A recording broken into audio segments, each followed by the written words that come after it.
Hey there, true crime friends. How you doing? Oh my goodness. It's the start of a new trial. Oh yes. The state of New Mexico versus Alec Baldwin and others. I'm not even sure, but New Mexico is going after Alec Baldwin for that shooting that happened on the movie set of Rustin. Ooh, I am living for it. We were here for the case of the state of New Mexico versus Hannah Gutierrez Reed, the armorer in that trial.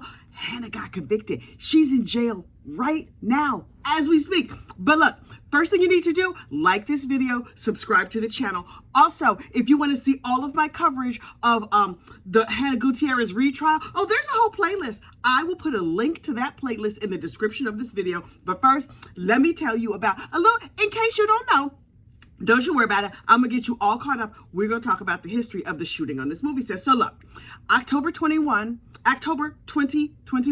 Alec Baldwin was like, you know what, let's do? I'm going to make a movie that's going to make me fall back in love with movie writing again. Movie making again. He's like, I'm tired of all these big budget movies and safety and stuff like that. So what I'm going to do is I'm going to make a beautiful Western set in New Mexico. And there's going to be like dust and gorgeous sunsets and big sky and, it's going to be amazing, and we're going to go to the Bonanza Creek Ranch. And the state of New Mexico was like, oh, we're a very poor state. Please, come, bring all of your people. We will give you all the tax breaks in the world. We even have this like old Western style town set up. You can use our Western style town that's out in the middle of no place. This is going to be great. Is it far, far from civilization? Yes. That means you can run around the horses and fire off as many guns as you want. Pew, pew, pew, all over the place. Oh, wait, can you say the G word here on YouTube? Yeah, I don't know. So I'm just going to say a pew, pew for the GUN word. So anyway, the state of New Mexico was like, please come and bring all of your money and all of your people and whatever, and you can make a movie here. We're gonna make it real nice for you. And so Alec was like, okay, great, but here's the thing, we don't have a lot of money. I got these bros. It was a bunch of it looked like, loafer wearing rich dudes, which no shade to our loafer wearing rich dude friends, although I suspect that is not the demographic for this channel. But anyway, a bunch of these dudes were like, we're going to help Alec Baldwin produce a movie, and we've never been on a movie set before, and we were preppies in the 80s, and now we have our loafers, and we have like our little alligator shirts and our sweaters tied over our neck, and our names are like Buff and Biffy and stuff like that, and we are going to produce this movie. So they came and they were hanging out and they were making sure that the lattes were right and everything like that. And so, oh my goodness, I'm a little parched this morning. So look, so all the dudes were there, the producer dudes, and Alec was like, we have 35 cents to make this movie. We want you to hire all the right people, be very, very safe, as cheaply as humanly possible. And they hired another armorer at first. And then as that armorer was packing up his bags and was ready to go, they were like, yeah, hey, dude, listen, yeah, please still come and work on our movie, but we're not going to give you the staff that you asked for or the time that you need to prepare properly. And he was like, yeah, it's going to be a no for me, dog. I'm out. And they were like, Remember Thel Reed, the very first armorer ever? He's like in his early hundreds now. He has a little daughter, and she was raised on movie sets. I'm sure that's enough safety training. Did she finish high school? I think so. Did she go to gun safety training, anything like that? Nah, she ain't need all that because her daddy was Thel Reed, and her name is Hannah Gutierrez Reed. And yes, she's only 20-something, and yes, this is only like the first or second movie she's ever done, but I'm sure it's gonna be fine. What could possibly go wrong with like ammunition and guns and horses way out in the middle of nowhere? This sounds incredibly safe. So they hire Miss Lil Hannah Gutierrez, and she's out there and she's using some of the finer narcotics of the New Mexico area, and she's enjoying some of their nicer weeds, apparently, not like the tumbleweeds, but like the smoking weeds.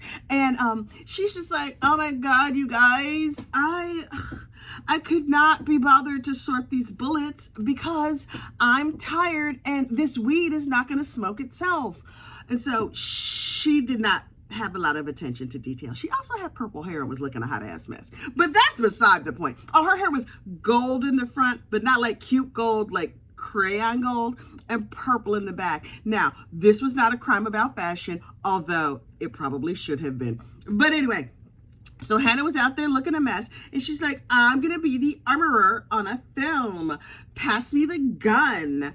And some people said she was professional. Other people said she was a whole mess. Across the board, they said she was messy. She was inexperienced. It was only her second movie. They paid her in like weed and donuts to do this film, but she was just happy to have the film credit. And she's like, don't you worry about it.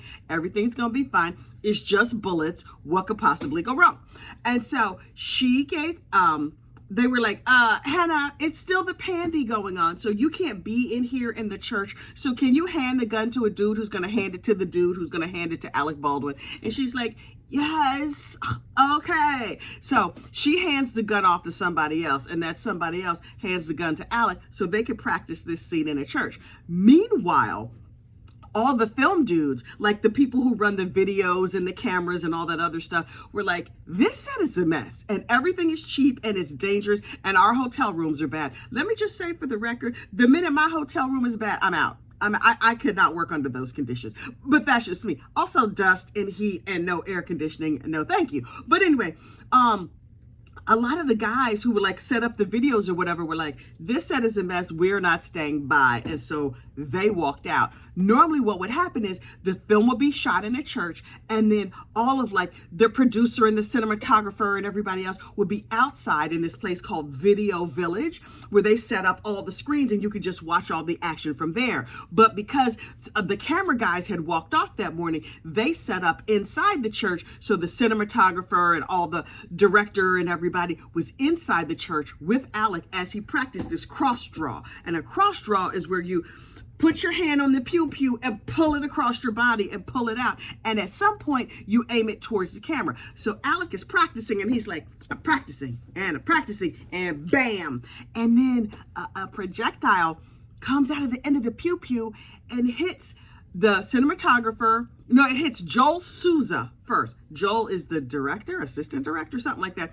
And it goes through him and hits Helena Hutchinson, unfortunately unaliving her. And everything was a mess. And Alec was like, oh my goodness, I was holding the gun. Why were there real bullets? Meanwhile, Hannah Gutierrez Reed was like, oh my gosh, this is going to look terrible on my resume. Now, is Hannah a good person? No. I mean, I don't know her personally, but she don't seem like a nice person. She seems like a little short-sighted and selfish. Although at trial, her hair was gorgeous. Just like beachy waves, a beautiful, she looked good. I was like, oh, where was this look on the movie set? Anyway, I wonder if she still looks cute now that she's been in prison for a little while. But anyway, she was looking stunning at trial, and she looked very responsible. But then every time you saw her on film or heard words that were attributed to her, you were like, oh, this girl's kind of garbage. As a gossipy aside, and you know, far be it from me to gossip, near be it to me to gossip, quiet as it's kept. Thel Reed, her daddy, not her real daddy. See, look, Hannah's mama. Now, I'm not telling tales out of school. This is what I heard in the rumors and the innuendo section of the internet. And that is that Thel Reed very, very much loves Hannah's mama. They are still married. Yes, they are. Thel Reed is knee-high to a grasshopper, honey. He is teensy. And Hannah's mama, when she was young, was tall and gorgeous. Right now, she's just tall. Anyway, Thel was gone all the time. And so one time when Thel was gone on one of these movie sets, Hannah's mama found a friend, and when Thel came home, his wife was pregnant, not by him. And he's like, that's okay, you see how tall and gorgeous she is, I still love her. And so they had that baby, and so it's an open secret. It's not even a secret that Thel Reed, not her real daddy, not her biological daddy, but he raised her, he loved her, he spoiled her to death, and he ain't sent her to no gun classes, which Thel, my man, you messed up. But anyway, so Hannah is just like, I am gorgeous, and look at my hair, and my daddy is Thel Reed. Why should I go to jail? And the judge was like, yeah, no, you're a terrible human being, and you're going to jail. And Carrie Morrissey, the prosecutor, got up and gave a decent enough case, but all through the Hannah Reed trial, I just kept thinking, she's young, she's stupid. yeah, she probably co-mingled like live rounds with other rounds, but it was an accident and oops. But then I have to remember somebody lost their life due to her negligence. And so, yeah, she got to go to jail. And she had this lawyer, Jason Bowles. Jason, who has a long history as a lawyer, not so much as a criminal defense attorney and not so much as like a good lawyer from what I could tell, because during the trial, he was Googling stuff and looking stuff up on his phone. What? You know what? When my freedom is at stake, what I don't want you to do is stand up on national TV and on the internet and be like, hey Siri, what question should I ask next? No, sir. No. He was like, Your Honor, I have the code section right here. Let me just find it. If you could just bear with me 1 second. Does anybody have the Wi-Fi password? I was like, Jason Bowles, are you standing up in court? Literally standing up in court, looking things up on the internet. Sir. I was like, ew. Hannah, girl, you in trouble. So she was convicted in like 2 hours and she stood there stoic. Meanwhile, Hannah's very histrionic mama was fully melting down. I was kind of living for it. Is it bad that I was living for it? I was looking at Hannah's mama like, girl, you having a rough day. Although, if my baby had to go to a 1-star hotel, I would be upset. I can't imagine how I feel if any of my children had to go to prison. Like, oh my goodness. But Hannah was very defiant. Hannah was still with her chin out. Google the pictures of Hannah Gutierrez Reed when she was convicted. Her chin was high. She was like, I'm not worried about it. I'm bad. I'm going to take care of this. No problem. She also said in a lot of her jail phone calls that this was all some mess. She was not worried about prison. The jail was very much like sleepaway camp. Really? Girl, you should probably improve the quality of the camps you go to, but okay. And she was like, I don't even mind the cat food that they're serving me. So she's probably having a great time in prison. And so now that Alec Baldwin's case has come about, Hannah was like, he ain't testified for me. Why would I testify for him? I'm not testifying to anything. Meanwhile, the state of New Mexico, old Carrie Morrissey, who convicted Hannah, was like, you will testify. And she's like, I bet you I won't. My case is under appeal. And yes, by the time it gets appealed, might I already be out of prison? Yes. But in the meantime, I'm going to keep appealing. And so I'm keeping my mouth shut. But Carrie Morrissey, the special prosecutor brought in for this case, was like, okay, transfer Miss Hannah from the big girl prison over here to the local county jail. So in case we need her, we have her on standby. So right now, Hannah Gutierrez Reed is back in the local New Mexico women's, in the local jail, not over there in the women's prison where she's been living for the last several months. So we will see if she shows up in Alec's trial. This is what you need to know about the second trial in this case, the Alec Baldwin portion, because Hannah Gutierrez already convicted. The assistant director, Dave Halls, took a plea deal for his culpability in this case. His plea was like, please stay out of trouble and promise not to use guns. And he's just like, okay, I'm an old dude. I'm retiring. I live in California where I just want to just like sit on the beach and be waved with a palm frond and not use guns. So no problem. Basically, no punishment at all. And now Alec Baldwin is facing up to 18 months in prison, like real prison, big boy jail, if he is convicted of this charge. Now, he was originally charged as a producer and as an actor. As a producer, because he was in charge of the money and he is the reason that everybody was like pinching pennies and making sure they made budget. As an actor, he was just there to say his lines. Okay, he was supposed to take safety training and all that other stuff, but he was just there to say his lines. Okay, fine. And so Alec was like, right, I'm not going to get me a Google lawyer. I have big money. I've been acting for 40 years. And so I'm going to bring in a high-powered legal team. The state of New Mexico is a very poor state. No shade to you, New Mexico, but they don't have a lot of money for special prosecutors and investigations and stuff like that. So what they did was they hired Miss Carrie Morrissey to come in as a special prosecutor to prosecute just these two cases. She was not that great a lawyer during the Hannah Gutierrez Reed trial. And so everything that she did in the case, Alec's very high-priced lawyers sat there in court all day, every day, and just watched her and took notes and was like, this is how we go defeat this heifer. And so they commenced to plotting and planning way back then.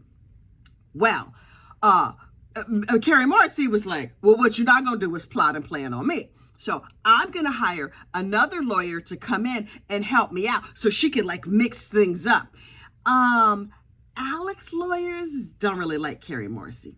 Carrie Morrissey does not really like Alex's lawyers. And both sides make it very evident in very different ways. Alec's lawyers is a whole bunch of them, and they're like suited and ready to go and very professional. And they stay calm no matter what happens. They stay super calm. Meanwhile, Carrie Morrissey is over there like, Your Honor. She's doing everything but cackling and laying an egg. You remember like that one chicken lawyer we talked about a couple trials ago? Carrie Morrissey goes full chicken. Her hair is askew and she's ranting and raving and waving around. She's looking a mess. And I'm like, Carrie, girl, I'm going to need you to pull it together. So she brought in this other lady, Miss Johnson, to assist her. Now, this is what you need to know about Miss Johnson. The lady who is assisting special prosecutor, Carrie Morrissey, Miss Johnson looks exactly like the judge. Is this the judge's twin? I was like, as a matter of fact, when I first logged on to Law and Crime to look at the pretrial motions yesterday, I was like, why is the judge speaking from the lectern instead of from the bench? I could not figure out why the judge was making argument to herself. I was like, is this Freaky Friday? What is happening? Is it like one actor playing both roles? And then I realized, oh, the judge's doppelganger is on the side for the prosecution. That's not going to help her out very much, though, because Alec Baldwin's lawyers did not come to play. Signs that you have a very, very expensive legal defense, that Alec Baldwin's team has their own court reporter. I've never seen or heard of this in my life. There's like the court reporter sitting there with the little fingers on the little weird machine for the state of New Mexico. And then there's Alec Baldwin's team. They were like, this is our own court reporter. So when you have the exhibits, can you pass them to her as well? Because she's going to need to see everything. She's taking down everything. And the judge is like, why do we have two court reporters? And the lawyer stood up and they were like, it's just easier for us.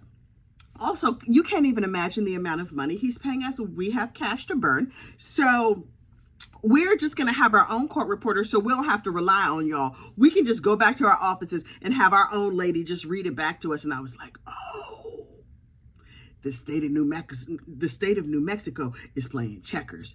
These Mamalukes are playing chess, maybe 3D chess. I was like, oh, okay. We gonna see how this goes. And Alec Baldwin had waived his appearance for the hearings in court. Now he's gonna be there for the trial, but for the actual hearings, he was like, it's gonna be a no for me, dog. And so everybody was like, oh, Alec is not gonna be there. Well, I tuned in yesterday and I was like, is that Mr. Magoo sitting at the defense? Oh, Alex?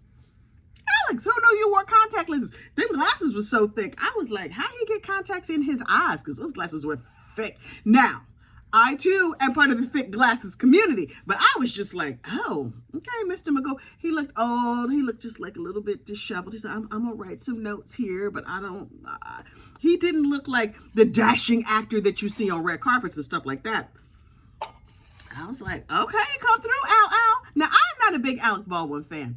I think I like him as an actor. He's really funny. He's brilliant. All of that stuff. As a human being, I think he's probably a terrible person. But that ain't none of my business. And he's married to that crazy fake Spanish lady. Hilaria, whatever her name, Hilaria Baldwin, I guess. It's a white lady named Hillary from like Boston or something, but she pretends to be Spanish. Is she transracial? Is she like Rachel Dolezal of the wives? She's just like, como se dice in inglés, cucumber. I'm like, ma'am, your name is Hillary and you are from Boston. Why are you pretending like you a Spanish lady? And you've renamed yourself Hilaria. And she pronounces it like that, Hilaria. Okay, Hillary from Boston with your 7 kids. Okay. Every time she look at him, she's like, we need to have another baby. We need to have another baby. We need to have another baby. So while this trial is going on, Alec Baldwin and Hilaria are filming a reality TV show for TLC. Cameras are following them and their 7 children around. They have a couple sets of twins in there. And by twins, I mean she was pregnant at the same time her surrogate was pregnant. What?